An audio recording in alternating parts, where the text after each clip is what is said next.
In this video, we discuss 10 things you need to leave behind when you retire. Coming up next on Holy Schmidt. Holy Schmidt!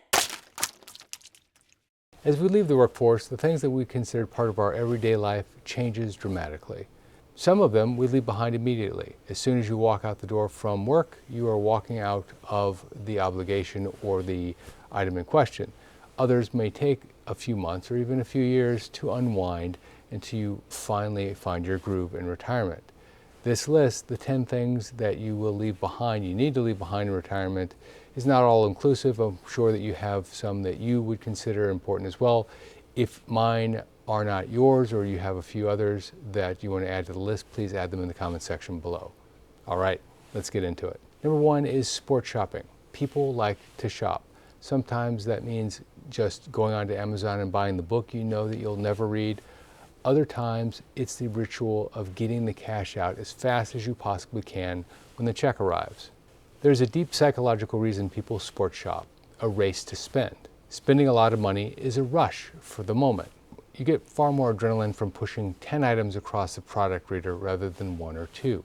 You don't get 10 times the satisfaction. We've talked about that a lot on this channel, but it is in fact more than 1 or probably 2 in terms of the adrenaline rush that you get when you go out and you shop. It's not the uses and a utility of the stuff, it is the victory of acquiring the stuff. That is what sports shopping is.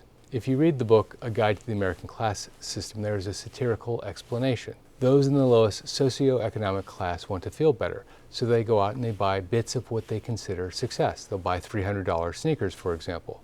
Those in the middle want to feel rich, so they'll go out and they'll buy the trappings of the rich. They'll buy a shirt, a golf shirt, with a man riding a horse and holding a polo mallet, I suppose it's called.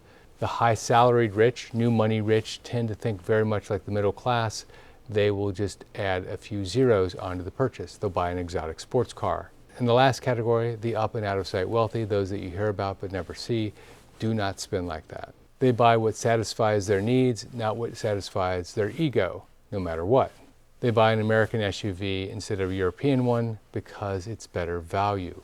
Now, the book was written many years ago, the world has changed, and there are other books like The Millionaire Next Door which have refocused our minds on the correct way of spending and taken away a lot of the habits that are given to us or taught to us by those around us and by our parents, frankly. Still, people do, in fact, spend wildly today. They sports spend today, and it's not uncommon to see someone walking out of a mall with 2 or 3 or 4 bags full of stuff. Point number 2 is leaving behind expensive business garb. If you've ever heard the saying, clothes make the man or the woman, this is what I'm referring to. There's no doubt that in some areas of business, people judge you by the way that you're dressed. Other areas, it doesn't matter much. But if you are in one of the industries where people do in fact want to do business with people that look successful, you almost need to have the German sports car pulling up to the country club when you're going to go play golf with your client, for example. Rolex is the watch of choice for those that want people to know that they're good at business and they've arrived to do business. The fact is, whether this is true or not depends a lot on the industry, our point in society, and how it makes you feel, frankly, because if you're more confident, then you tend to do better in business. But all of that is predicated on the fact that you are in business and doing business. And because you're not, or because you are retired, you don't need to engage in expensive business garb anymore. You don't need to wear the expensive watches, the big expensive suits, the really nice shoes, the German sports cars, all of that. Once you're done, you're done. Your garb is for you and your family. You don't need to dress like Thurston Howell III from Gilligan's Island. In fact, even then, people didn't need to dress like Thurston Howell III from Gilligan's Island. Still, it's something to keep in mind as you're going to shop and buy clothes for the future. Number 3, I call PFOs, or parental financial obligations. Parents tend to nudge. This is what we do. We get involved in our kids' financial obligations and our financial decisions. We steer them with our checkbook to the right direction sometimes. There are basically 5 iterations of parent financial obligations: paying for everything and making all decisions about what you're buying, paying for everything and making most decisions about what you're spending your money on, paying for many things and making some decisions about where you're spending the money, paying for some things and making very little decisions about where you're spending the money, and paying for nothing. It's important to know where you are on the map from stages 1 through 5 when you retire. If you're in stage 2 or 3, well, that might be a problem. If you're in stage 4 or 5, that's appropriate for where you are in most cases. Just remember, life is long and the stages do last a while, but you do need to transition from one to the next. Number 4 is keeping up with the Joneses. This is the most overused example of the 10, but it does bear repeating. And that is, if you go into retirement and you still try to compete with your neighbors, your business colleagues, your friends, in terms of your finances, it's a race to the bottom. Compete with yourself, not others. In fact, this is good advice while you're working. It's good advice while you're in school. It's good advice for your career. Don't try to keep up with others. Just keep up and challenge yourself. Number 5, you leave behind building mode. We're not in Lego land anymore. As you enter adult life, you think about things like getting married, having kids, buying a house, putting away money for retirement. These are all very important and very natural things to think about and plan for in action. When you get to be in the middle-aged part of your life, saving for your children's college, buying your second home, continuing to save for retirement are things that people focus in on. And as you approach retirement, paying off your debt and continuing to save for retirement are the biggies. Just remember, once you hit retirement, savings ends and cultivation begins. Number 6, career aspirations. Some people are wired to climb. That's just who they are. Over their adult life, they got better and better at it. They were able to maximize every opportunity that was presented to them. They were able to push their way up and up within their organization.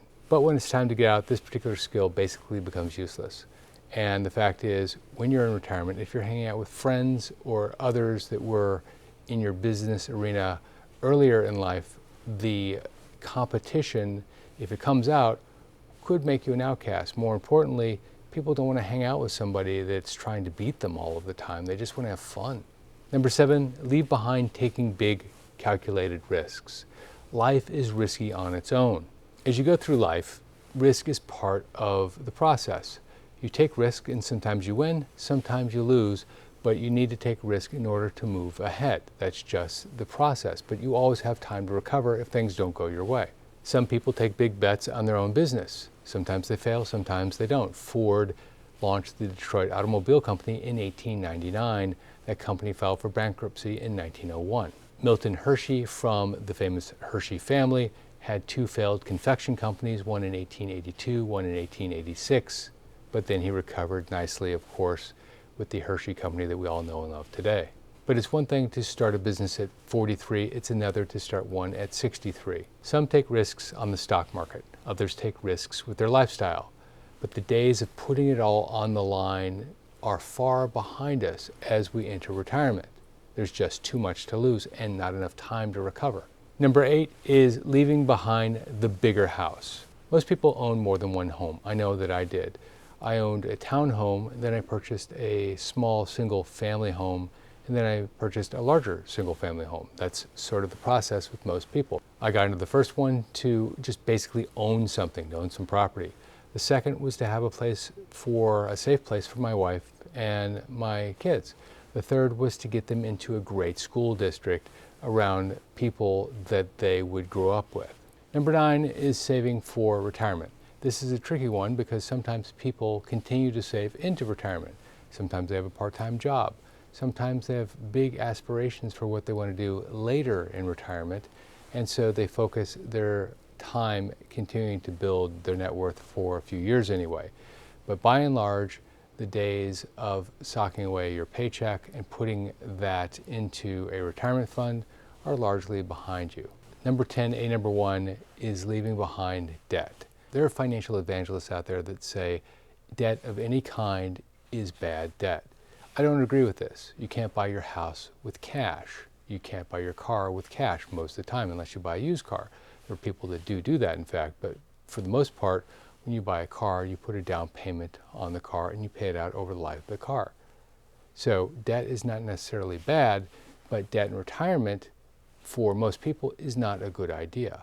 Yet 40% of retirees have debt and 40% of the cash flow on average from that group goes to make debt service payments, interest and principal on the debt.